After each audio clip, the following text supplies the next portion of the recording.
Afternoon, everyone. Carm Capriato, Town Hall Academy, episode 246. Glad to have you here. We're going to talk about anxiety disorders at work. Oh, my. I bet you've never heard of this issue. You've never experienced it. And if you believe that, I have some great property down in the Everglades to sell you in Florida. I do. Hey, good to have you here. As I always say, it's the service aftermarket's best kept secret to personal networking. I got a great panel who is with me today. We're coming to you live from the Remarkable Results Radio podcast studio, commonly called the Carm Cave. Every I, I just keep going out and just finding stuff. Oh, I got to hang it in there. It kind of reminds me of me. Here's my panel. Great panel. Oh, by the way, if you're with us on social media, do me a favor. Check it with your city. Give us a like. Any questions, any comments, we'd love to have them. We're live on LinkedIn, Twitter, YouTube, and Facebook. I want to introduce my panel.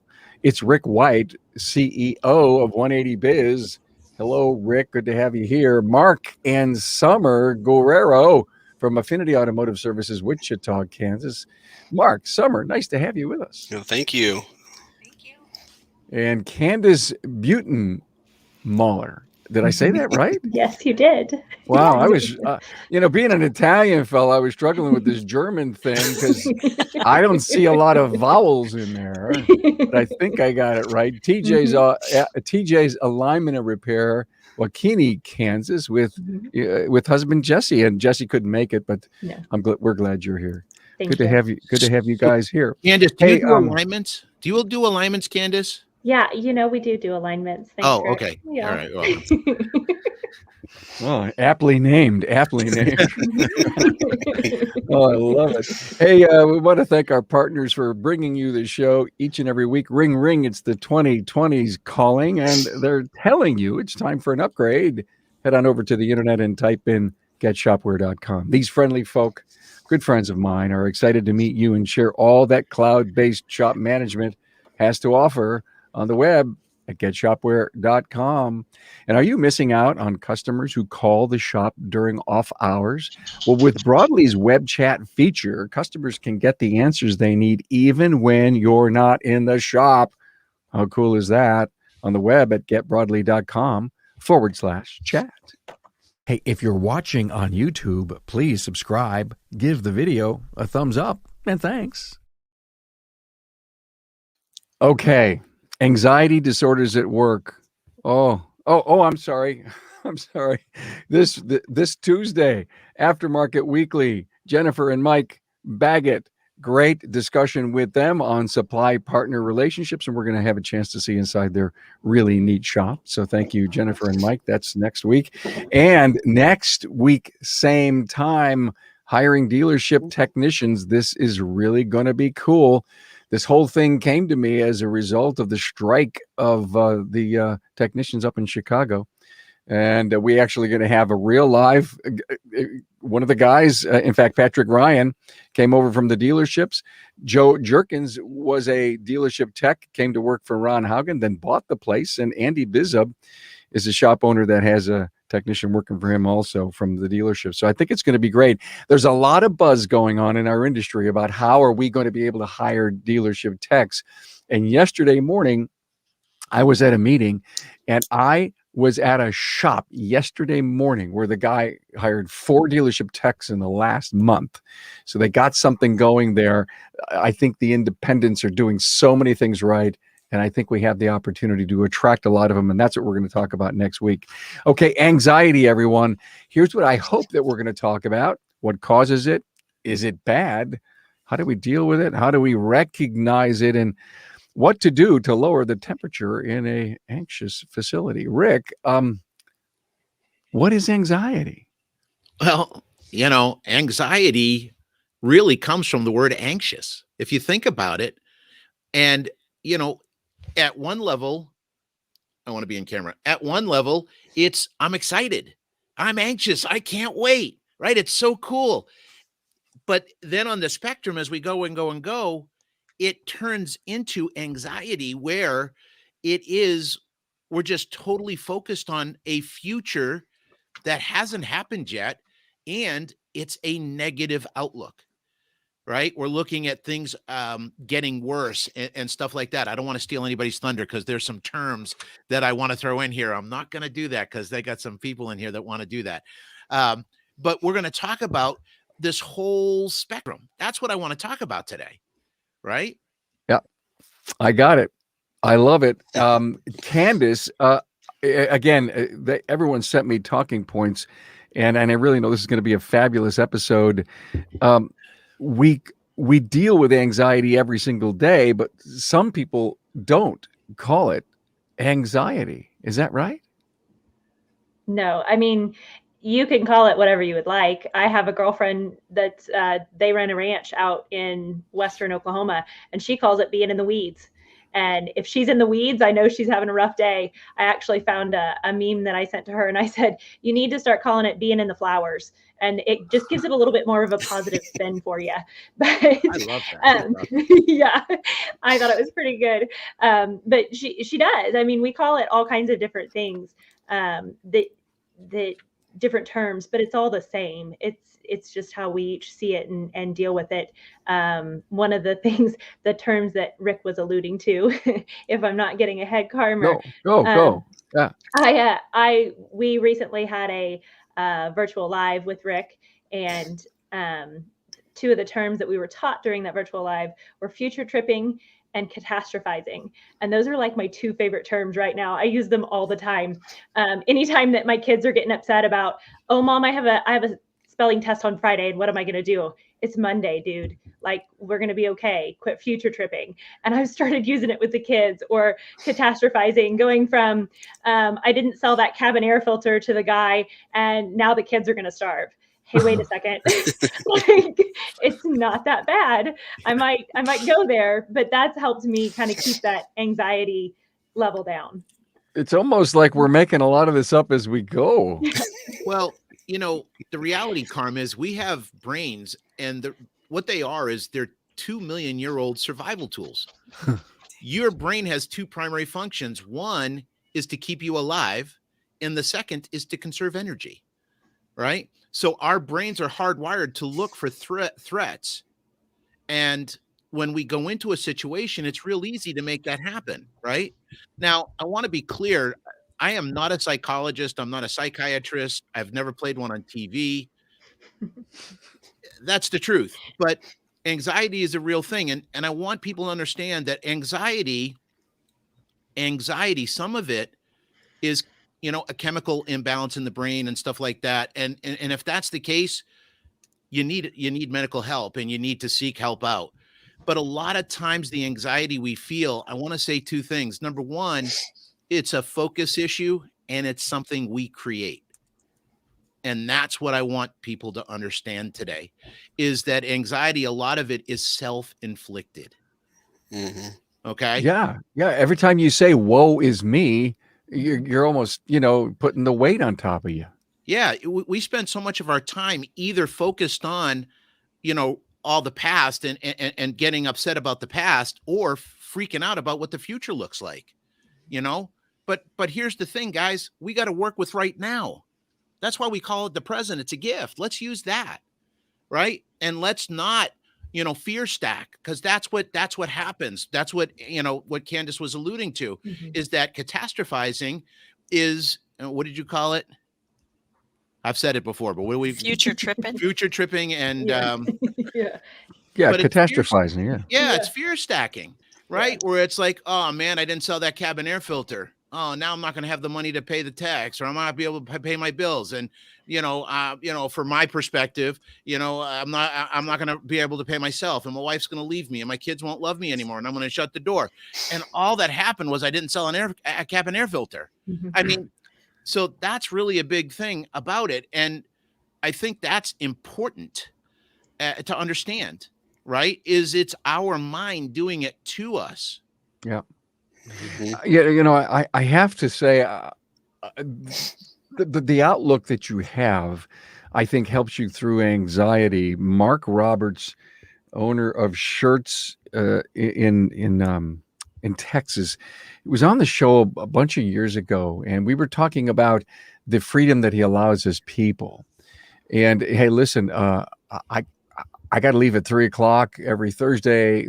I'm coaching. It's a ball team, and basically the attitude in the shop is, what's the worst that can happen if he leaves 2 hours a day? And Mark has this philosophy that says, if no one dies, it's okay. Amen. Amen. I tell people all the time, go on vacation, and as long as the building's still standing when you come back, it's a win. Yeah. It's a win. So I love this fear stacking thing. What's the worst that can happen? Rick, I think you brought it up. Live in the present. What's the worst that can happen? Don't catastrophize. Don't future trip. I love those two, by the way. Future tripping and catastrophizing. Somebody look up, is catastrophizing in Webster's? Do me, find that out, because if not, It's in Rickster's. You know, it is great. You know, Mark, Summer, chime in here. Parts delays, God almighty, scheduling, customer demands. I guess as an owner of a shop, you have to be able to let the air out of those balloons. Oh, yeah. Yeah. I mean, for instance, today we had one of our technicians was ill and came in, and we are busy and short-staffed, and that creates anxiety. So, because we're got to figure out what we got to do to get things done and out, and on top of previously scheduled things. So so just like they were saying, Mark and I still work somewhat in the shop, and I'm working up front, and what's coming down the lines are parts are getting a little bit more difficult to locate, and then being able to have that expectation of when it's going to be here is another anxiety that we all have, and it makes scheduling a little bit tougher to do, because you're waiting for that part, and as soon as it shows up, you want that car out, but then you try and move things around, and so we create our own anxiety and our own chaos in the shop a little bit with that. And somebody had to teach me that instead of dogging a wall that I cannot move, I've got to find other ways around that, and to not have that, put all that on myself. And mindset's a huge thing in this. If you change your mindset on what it is and just explain to the customer what it is, it does help a lot, but still doesn't make that we're actually having this problem. So you're stress managers. There's no doubt. I don't know if there's a certain job description in your business about that. Mark, what happened when you figured out? Thank you for being here, even though you're shorthanded. Thank you for giving us this time. What went through your mind when you realized you were going to be another day shorthanded that you didn't plan? I think you're on mute, Mark. Maybe, possibly. Okay, can you hear me now? Yeah. You really just roll with the punches, man. You just figure it out. You just move on. And I am so thankful that, I have met Rick, and he has helped me through a lot of these processes early on before any of this stuff even took place. He's taught us to ask questions, figure out what's really going on, and just move on with it and take care of the issue right then. And things work out. I mean, just like he says, if the building's not burning down, you just go with it, man, and get it done. So, well, that also opens up a whole nother side of it too, is we always, that we're really good about finding what problem it puts on us, but it really does put a problem on other people in our team as well. And so, number one, our team is everything, and that is what helps grow our business. So we have to care for them, and we have to make sure that we are caring for them. And we had someone that was sick, and we had to, send them home, because we're caring for the people that are still there and making sure that he is getting the care that he needs. And just being aware of the pains and the aches and the pains, the illnesses, mentally or physically, with your team. is important to, just remember we're not the only person. We have others that we're serving. Yeah, that is a huge thing. Notifying or noticing that and addressing it as soon as you see it, and ask the questions, and to get through it so you can change their mindset early on rather than wait 2, 3, 4 hours and half a day's gone and you've lost production and you've lost, the attitude has dropped in the shop and things like that. If you hit it early on, ask those questions and redirect their mindset, it helps tremendously. And that is what I've learned the most this year, just with myself. Being a business owner is tough, and you, like Summer said, you create these anxieties, and it spreads like wildfire throughout the shop. So, addressing it with yourself early and then your team members and moving on. It's a huge thing. Carm, I'd like to unpack for a second, because it's funny. Summer and Mark and I talked this morning, and it was before they found out someone was sick. Well, that had to be a stressful time. Yeah. So to go from a talk with me to a guy being out, that should have just put them right over the top. But here's the thing that we have a disconnect with, and I really want to talk about where where the anxiety comes from, right? Sometimes it's biological, and if it is, you need help. But a lot of times, a majority of the time, it's self-induced, right? And here's the thing: if Mark and Summer, that tech gets sick, he's sick, and they're going to send him home, and they're muttering about it because they're sending him home and what he's doing to me and everything like that, that adds stress. But then if they keep their expectations for the shop's production that day to be the same, even though the guy's out, right? That's where the anxiety starts, right? It's our expectations and our actions that create stress in our shop, and that stress creates overwhelm, and then the overwhelm creates anxiety. And there are situations that come up. This thing is perfect. And here's the thing: I have what I call CIA. And it's funny, we talked about this morning. CIA stands for what we can do in a situational event. Number one, we've got to step back and ask, what do I control? That's the first thing. What do I control? The second thing we ask is, what can I influence? And then the third question we've got to ask, and this is the toughest one, is, what do I have to accept? And if we can give ourselves that gift of just that little bit of time, couple of seconds, 10, 30 seconds to go through that in our mind, it allows us to reorient. And then we can take the appropriate actions. Maybe we call a couple of people up, say, I'm sorry, a tech is out today. Can we reschedule your vehicle? But I want to make sure everybody understands that a lot of times we're the ones that are creating the stress and the overwhelm in our lives. And that's where the anxiety comes from. There are shops that have been busier now than we've ever seen, that I've seen in a long, long time. And, the reality is your shop only has a certain amount of capacity. That's it. But we have owners that have this glut kind of mentality. I'm going to get as much as I possibly can. And we're overworking and overstressing everybody in the shop. And that's where that's a big part of anxiety. So you've got to recognize what you're capable of. What can I control? What can I influence? And what do I need to accept? I don't care if there's 20 cars a day banging on my door. If I can only do 10, I'm going to tell you, pick the right 10. That's the secret here. Don't try to fit 20 pounds in. My mom calls them a blivet. That's where you have a 4-pound bag and a pile of 5 pounds of crap, right? And you're trying to put the crap in a bag. It doesn't fit. That's where this starts. Put that comment back up. For us pleasers, that's tough to do. To request some of the chaos to stop, because we always want to make people happy, create happiness around our world. That's a great point. Let's come back and do segment B. In the meantime, well, hold on, Carm, real quick though. Yeah. Here's the thing. Let's play out. Let's be a pleaser and play that out. Okay. Right.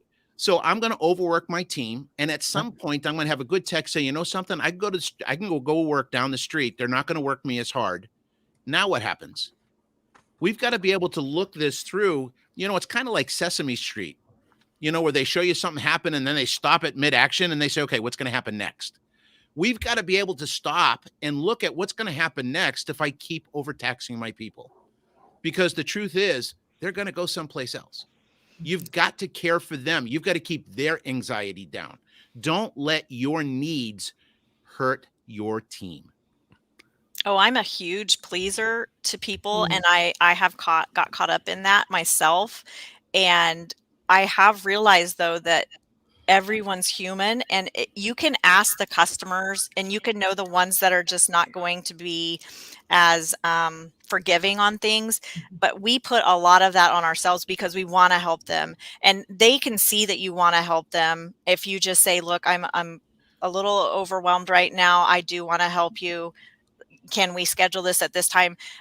Just like, I mean, if you communicate more to them, they are more appreciative to that. And then you showing your side of it does, get their acceptance as well. And so it does help. But I totally get what he's saying.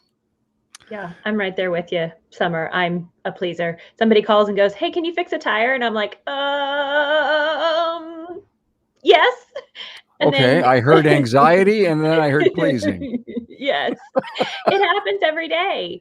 But we try so hard to take care of everybody else and get everybody else in and get their vehicles back on the road that we work ourselves up into a frenzy, and there's not enough hours in the day. And learning how to say no is not fun, but I tell you what, the anxiety level's a lot lower. Yeah, but you also do have to pick and choose, because how many times have you had a customer where you're like giving and giving and giving, but then that customer is totally I mean, they're just not grateful for it, and then you're like, well, dang, I took this person that would have been so much more grateful about that and appreciated it and understanding, and I gave that time to that one person that now I feel like crap still, and I pushed my guys over the top, and so then you just feel like you did something wrong, I guess. Yeah. You definitely got to be careful which people you decide to please, which is a hard lesson as well. But it helps a ton once you figure out, okay, this is the person that, if I have those clients too, and I'm sure you guys too, when this client calls me, I don't care, sun, moon, whatever's going on, I'm taking care of them because they will be back. And the ones that I only hear from once every 3 years, sorry, I'm really sorry, I don't have time to do that today, but there's this shop, or this shop that's in town that can probably take care of that for you. Yeah. And I think it's important because you got to realize every time you say yes to somebody, you're saying no to somebody else, right? You're taking that one extra vehicle. Who else that you were working with that day is going to suffer because of it? Because I guarantee you someone will. And we've got to be able to help and serve. And we want to do that, but we want to be able to help and serve in a healthy way. And that's what we've got to understand, right? That our mental health today is one of the biggest buzzwords. Do a search in Google on mental health. You will have zillions of stuff come back because it is such a major thing today. The reality is too, beyond the stress we create in ourselves, the anxiety, the world is making us more anxious. The focus, right? With the politics and the polarization and the vaccination and anti-vaxxers and this and that and everything like that. I don't know what's right. I'm going to go take some horse cream and I'm going to eat that. And that's going to take care of COVID. I'm going to do this. I'm going to do that. We are stressed out coming to work. Yeah.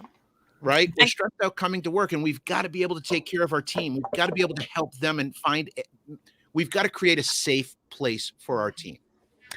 That's a great place to stop. We're going to come back for segment B. Want to thank our partner Shopware. What do WorldPack, Mitchell, One, Kukui, and QuickBooks have in common? Well, they all work with Shopware, connecting the aftermarket together. Shopware's all-in-one platform maximizes shop efficiency and delivers customer satisfaction without compromise.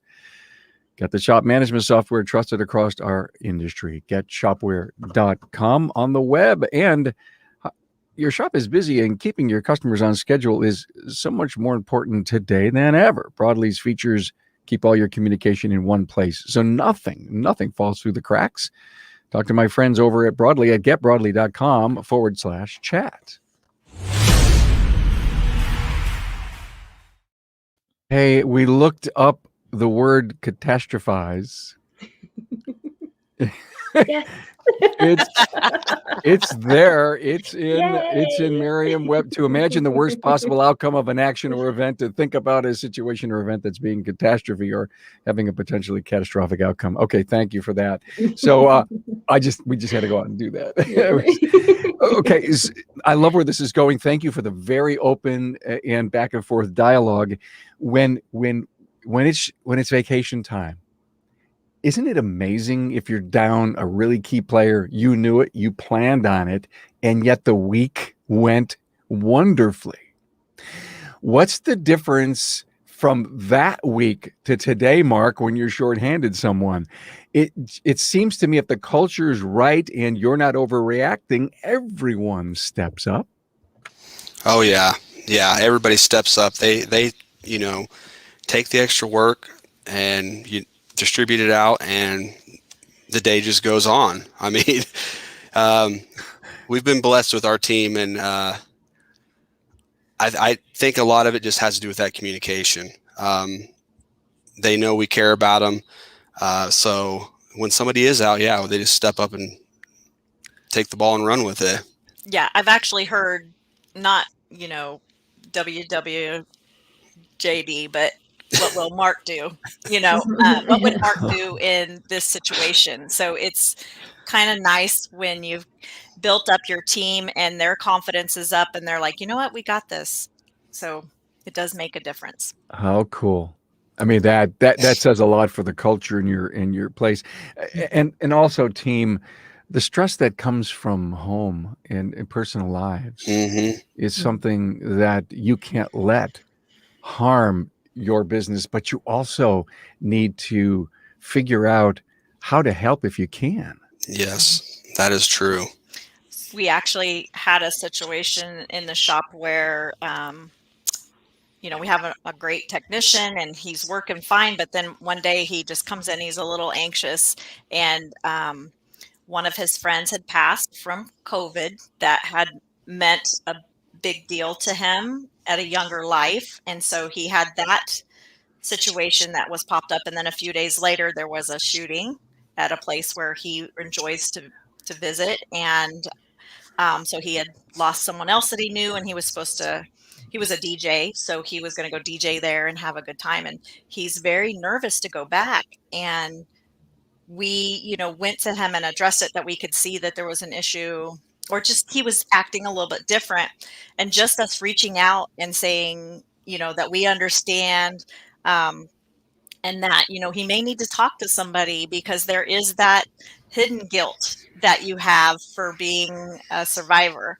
And that made a world of difference to him, because he didn't even see that himself, and it changed his mindset for the day. He felt like someone cared, because he was really not lashing out, but saying things that I'm just like, that is a crazy person's verbiage, so and where is this coming from, and nobody's here to harm you, that type of thing. But it just took listening for a second, and it was just something that I really had no experience with, to be able to advise him that, but I found somebody for him to speak with. It's just those little things that we don't think about. I mean, even customers come in through the door, they've got something that's going on. They've lost a member or three, or, some medically something. They've found out something, and you just never know. Yeah, news is not always good in our lives. It's just not. No. And how many parents had to do the schooling thing, like homeschooling while they're working, and I can't imagine. You want to talk about anxiety? Have a 10-year-old and a 5-year-old that you're homeschooling in the shop full time for a full year. Yeah. And I talked to so many different people. We're really blessed to have the network of shops that we do, and most of that is thanks to Rick, that we have the contacts that we have. I had no idea that there were other moms in the group that had homeschooled while they were still doing the shop stuff. And so I reached out and I talked to a lot of them. And I told him, I said, my biggest fear is that I'm going to ruin my kid. Like, he's going to be stupid because I homeschooled for 1 year. Now, granted, this was preschool for one of them and 4th grade for the other. Really not catastrophic years, but it was though. And the level of stress and anxiety, I had no idea how awful it had really done until we got to this year where things are, more back to normal where we are, and the kids went back to school, and I got into the shop and I went, oh my gosh, I can get work done again. Like, what have I been doing for the last year? My comment to Candace is she was future tripping on that whole, Yes. am I going to fail at trying to be a teacher? And talk about a real part of the world. I mean, I can empathize with you, but you've learned now that they're okay. Yeah. They're going to be fine. They're not going to be stupid. It'll be fine.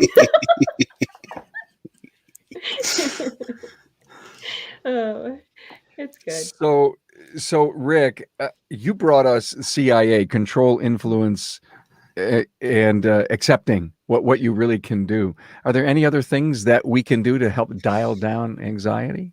Absolutely. First of all, the first thing we've got to do is recognize that anxiety by itself is not bad. Feeling anxious is not bad. It's an indicator. It's saying to you, look here, and it's a gift, right? It's the gift from God. It's a gift from inside, whatever. It's telling us to pay attention. Okay. But then what we've got to do is say, okay, what's real? Because again, we fear stack, right? What's real? I do it all the time. I'll have someone call me up and go, my business sucks. And I'm talking to them and I'm like, well, you're in a brand new location, right? Yeah. And it's beautiful, right? Oh yeah, it's awesome. And you've got the best team you've ever had, right? Yeah, it's the best team. And the guys up front, they're still working good. Oh yeah, man, they're incredible. What about your clients? How are they doing? Man, it's great. So why does your business suck? Oh, I need more cars.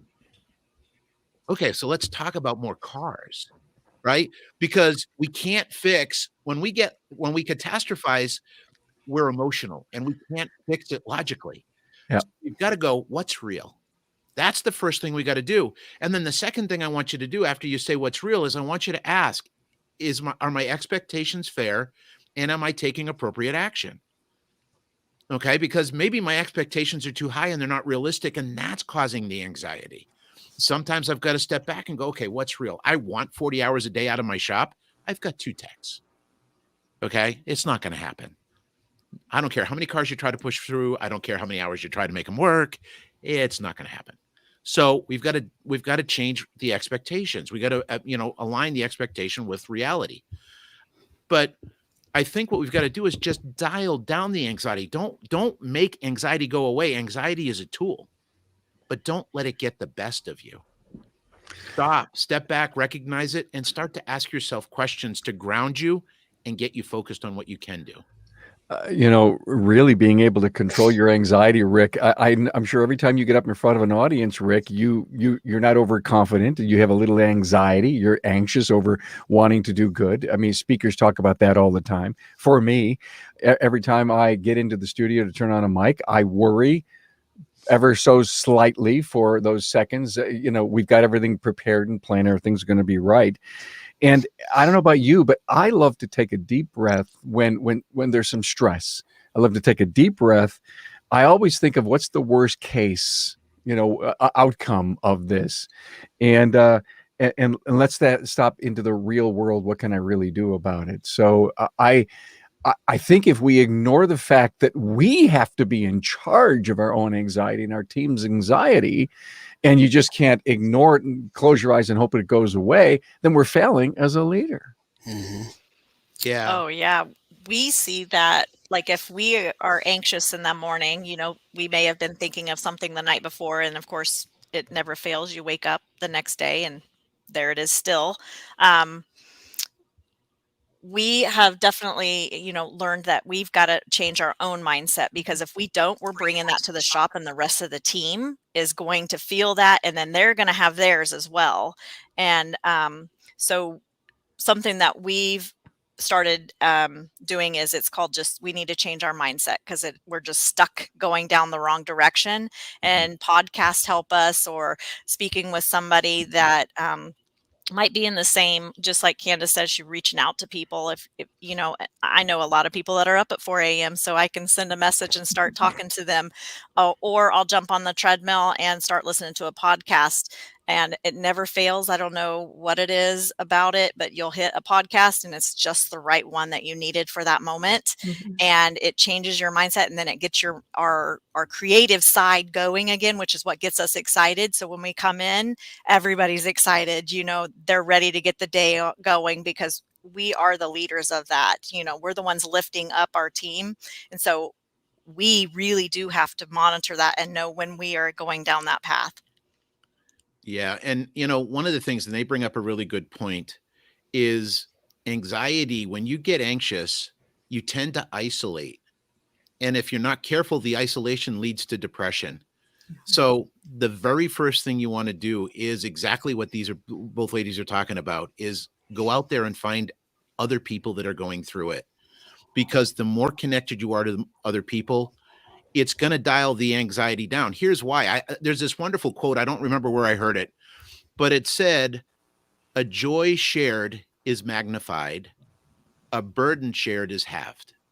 And it makes such a difference when you can sit down and talk to somebody that's been going through it or has gone through it. Even if nothing else changes, just the sharing kind of realigns, dials it down a little bit, and it gets you in a better place. So I think that's really important. Make sure you don't isolate. Team, Summer, Candace, Mark, is there value in finding a good listener to listen to you? Oh, yeah. Definitely. Because you don't want to be able to get on the phone or, typing someone with a person in your network, which is so powerfully valuable, and all they want to do is rush to conclusions. Because sometimes, for me, I don't know about you, when I talk it out without a conclusion coming back at me, I feel sometimes so much better. Yeah, sometimes that's all it takes, is finding somebody that you could just call and just word vomit, like just get it all out, and just all of it, like get all of it out. Is that in Webster's? I got to look that up. Word vomit. Learning all kinds of new terms today, Carm, right? I don't know if it's in Webster's, but it's been on my shirt before. So I'm just... This is a show about anxiety, and we've never laughed so hard. This is great. Something that I'm a part of some groups with other business owners in it, and it does help for me to be able to share a little bit about what is going on with me and hear their perspective on it as well. Because even though, we're shop owners and we have a lot of similarities, we do try and fix things. And so sometimes we forget that when we're trying to help another shop, and we'll just be like, oh no, we see this and this is going on. And it doesn't let that person actually get that out, like you're saying, Carm. So it does help to reach out to even other business owners that are not in our industry, that know what is your culture, what is your business motto, and your mission, and can tell you, okay, no, this is something's not right here, or just kind of help you point it out. And like Rick's saying, you don't want to introvert, but a lot of us are naturally introverts to a point to where like we start thinking in our head because we're perfectionists, and we start just going in and like, it's all me. And having other people see that and say, oh, no, it's everywhere. It's here and there. And it's not just in your industry, it's in ours too. It helps us stay extroverted. Well, and the other thing that I want to make sure you're really careful about. Oh, crap. I forgot it. Somebody else talking. I'll come back to it. Okay. I'm going to take a break for our partners. We'll come back, Rick, and we'll give you the dais. Hey, here's something to think about. How often do your advisors play phone tag? Every ring, every voicemail, it's time ticking on a stalled job. Shopware's digital communication is really as easy as the customer just clicks yes. Find out more on the web at getshopware.com. And are you tired of wasting money on ads that no one sees? Broadly can change that. Broadly gets you more Google reviews, so prospects will see your shop when they search for auto repair in your area. Find them on the web at getbroadly.com/chat.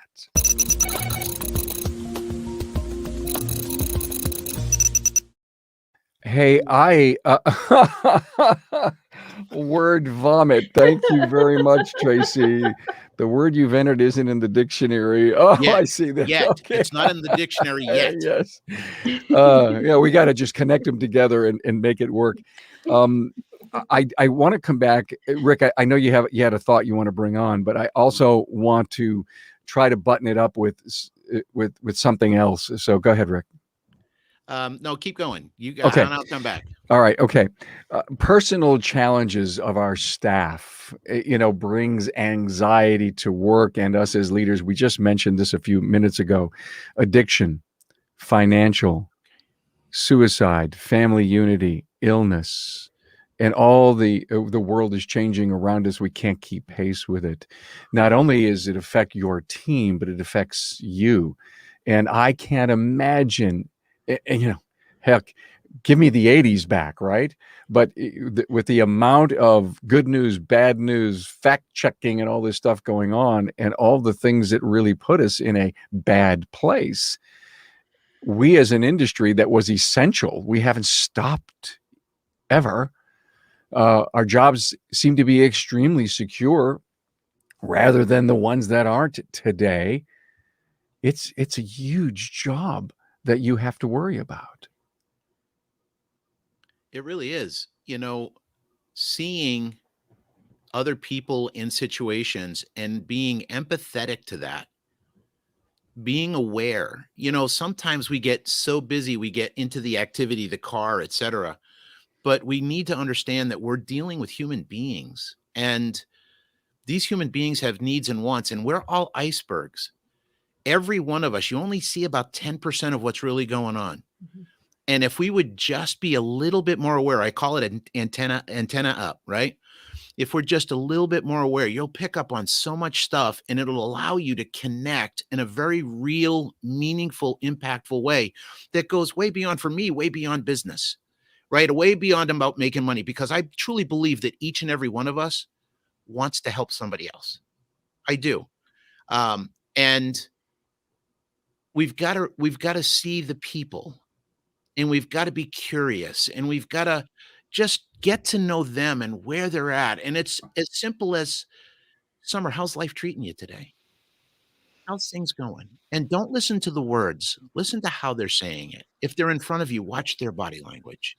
And these are things that we pick up on intuitively. I mean, let's face it. How many of us, mostly guys, I'm going to say mostly guys, right? We're coming home at the end of a day. We open the door and you can feel the air as thick as you could cut it with a knife. And you're like, oh crap, I wonder if anybody heard me. Can I shut the door? Can I get back outside? And leave before I get sucked in. We can pick up. We are such good receivers of this information if we allow it. Now, this doesn't mean we have to give all our work away for free and everything like that. It's about seeing somebody, connecting with them, and listening to them. And here's the thing. I teach this all the time, and people are always afraid of, people are going to tell me to mind my own business. And I'm like, just try it. And a week later, every time people say, how do you shut them up? Because we are so starved for attention, even as socially connected as we supposedly are today, people have never felt more alone than they do today. And with the, you got the bad news, good news, fake news. There's so much stuff out there. We don't know what to believe anymore. And it increases anxiety. So just you being caring, you being hopeful, you being optimistic can make such a difference in somebody's day. And, Carm, you want to talk about anxiety? I was so involved in this conversation, I forgot the point I wanted to make, and my anxiety went up. But I understand, I can remember these things.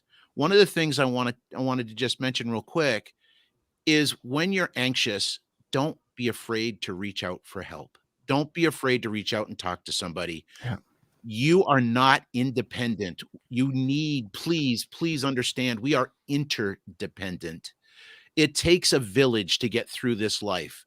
And there isn't one person that can walk through their entire life with no help. We all need help. And if it means getting professional help, that's fine. If it means, like Candace, reaching out and talking to other mothers going through the same thing, get your support network in place. Yeah. And get help. What I just heard Rick say, thank you so much. I loved it when you said, hey, you're coming home from work at the end of the day, you open the door and you could just feel it. I wrote down, feel the atmosphere of a person or a room. Their And aura. thank you, Rick, the aura of it. And if you've got that intuition, you can be a stopgap for issues that come up inside your life, your family, your work, your people, your teams, your friends. And I rely on my tuition an awful lot. Yes. And I think that's a skill we have to work on. We do. And you know what's amazing? And they call it EQ, right? It's emotional intelligence. And it is learnable because I'm a steamroller, man. For me, I was just about the numbers. No. I was. Some of my clients actually have called me the numbers Nazi. I don't know why. But the truth is, you can come into a situation. There's a great book called The Coffee Bean by John Gordon. And it's a really short book, quick read. And basically, if you look at life and it's a pot of boiling water, you have a choice. You can be an egg and you can let life make you hard and smelly and bitter. Or you could be a carrot and it'll make you soft and mushy. But see, in those two situations, life is changing you. But see, with a coffee bean changes life.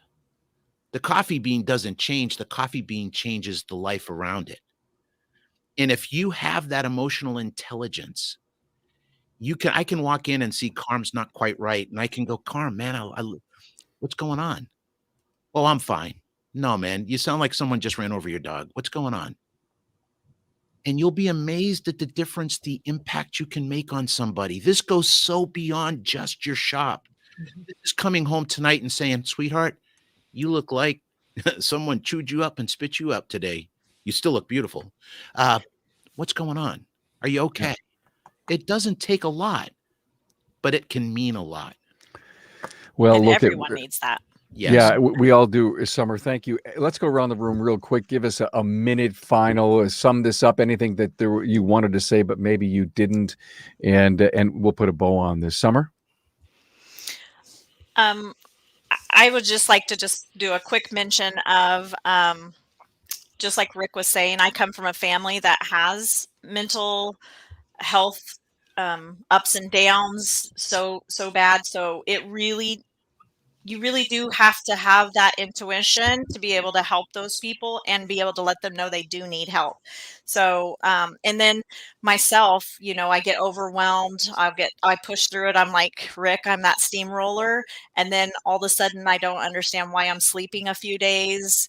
I'm just super tired. Well, that's my body telling me that, no, you're going through a slight depression, or you need to relax and you need to slow down for a second and recharge and get back up, because I'm not someone that has that depressive mindset, but I've lived with a lot of people and I've seen it. And so it takes us to reach out to them to let them know that they need help and do it, because a lot of people that are battling with depression don't know that they're battling with depression. Right. Great point. Listen to your body. I love that. Mark, how about you? I just wanted to make the point of really trust that intuition. That is what has helped me the most. When I walk up to my technicians, I'm talking to them, you can feel that something is just not right. So you got to peel that onion back and get them to open up and just really listen. And that is the biggest part I've learned this year. And I highly encourage everyone to just listen, or if they see something, talk to somebody or that person that you see that might be just a little off, because it makes a world of difference. I've seen it in my technician that I've been working with, and he now knows that when I walk up, and I start talking to him, he's not worried about telling me what's really going on now. He opens up, and it literally takes just that little bit of extra time that will change somebody's life. I mean, I see it every day. I don't know how many people on here actually are, work with their spouse too. Even if you don't work with them, you feel the anxiousness of your spouse. And a lot of times you can get caught up in that feeling as well. And you can start to go down that path, but one of you has to get out of it. Yeah, that So it's important to realize when you're, I don't know if there's a safe word you should come up with. Pineapple. yeah. We've been blessed though that one of us has always been on the level playing field, and we can go up to that other person. Summer has always been the person that I can go talk to and confide in, and vice versa. She comes to me, but I do understand there are some times that you do have to go outside that because, you just need that other opinion on something, or just talk to somebody else. And we, being so close, sometimes we take that personally, and you can't. You have to understand that, there has to be somebody else. There's days I tell him, I'm like, I'm a crazy woman today. I just need you to stand down. Mhm. Yeah. I can't fix everything, even though I try. Yeah. Warning. Yes. I know. Now you just keep pushing that button. Yeah, it depends on if he's like really on the let me help you or the husband, Mhm. Yeah. You guys, you're dangerous, you guys. Man, oh man, how much fun is that? I'd love No to idea how party. much power you have. I'd love to party with you guys. And they just got a pizza oven last night. I'm telling you. I know. Thank you, Malaka. Yeah. Candace, Bimmer. how about you? Oh yeah, that was Bimmer.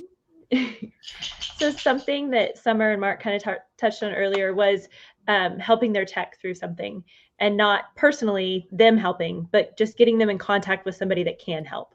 Mhm. That's something that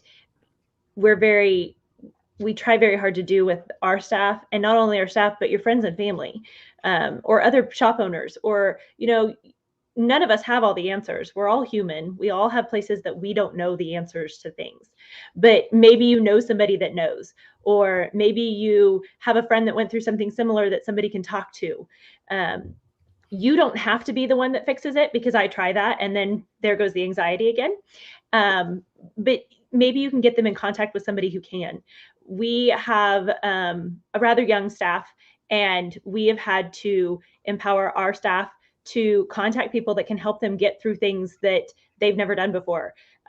We recently had a rash of timing chains, and we don't do a whole lot of timing chains. But I have other shops that do that all the time. And so getting my tech in contact with a tech that can do that brings their anxiety level down, helps them get through a job that they may not have been able to do if we had not empowered them to reach out themselves. I don't need to be the go-between. I need to give you the tools to help yourself. And we can do that not only with our staff and in our businesses, but in our families and in our friends and in our communities. Helping those people make those connections so that they can learn the tools that they need to control their anxiety and lessen their anxiety is a great help to lessen my anxiety, because then I'm not trying to fix everything. So just something, we can all do it. We all know those people that need somebody to talk to, but we don't feel like we're qualified to talk to them about that. Just reach out and say, hey, I know you've been having issues with this, and I really think that this person that I know could help you with that. And that's something that we can all do. Good stuff.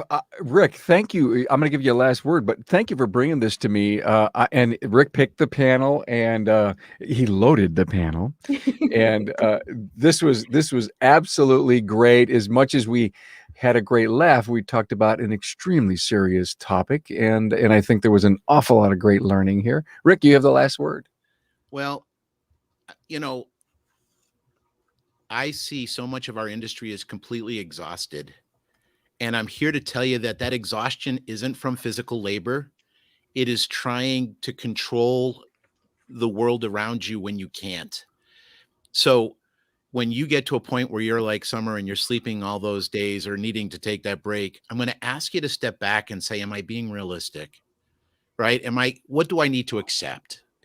For me, this has been the year of acceptance. And that's what I've really been learning. And I'm 59 and I'm still learning that. So that's okay. And when you're helping others, absolutely, you want to be aware. You want to see your team. You want to see your family. You want to see the people around you. If you see somebody on the street crying, don't walk by. Find out what's going on, right? But here's the thing. make sure you're asking the right questions. If you go up to somebody that's not acting right, don't ask them if everything's okay. That's a dumbass question to ask. You already know it's not okay. Step back and say, "Hey, man, something's wrong. What's going on?" No, everything's fine. No, it's not, because I see this, this, and this. Help me understand what's happening, right? If you have a safe environment, if it's safe for them to come out, maybe you need a safe word, right? Pineapple, where you can get something there, they'll open up. They will open up for you, okay? And you'll be able to, and then to Candace's thing, see your team and then be a resource. It may not be you that has to fix it. Don't think you have to fix everything. You just got to listen and you got to care, and then be a resource so they can get some help if that's what they need. And I think that's the big thing, Carmen. I tell people all the time, I truly believe one of the reasons why we go through life is to help the guy next to us get through it, because we're going to fall down and it's going to be hard to get up sometimes. And sometimes we got to get the guy next to us, and Carmen, I got to grab you by the arm and say, "Come on, man, we'll do it together." And it makes all the difference in the world. And sometimes that's what the person's looking for. Yes. Yes. Remember that it still has an awful lot to do with the person you're working with. Hey, Rick, thank you. Rick White. Did I say that? White is it is White. Yes. Yeah. Just White? Like it's spelled. Yes, it's White. Rick White, CEO, 180 Visits, an inside joke.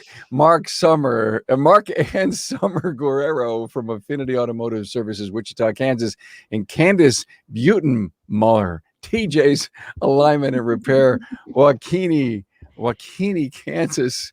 Wow, there's a lot of things to say in that, Candace. Thank you for being here, everyone. Have a great weekend. Take care, everybody. Bye-bye. Thanks, Carm.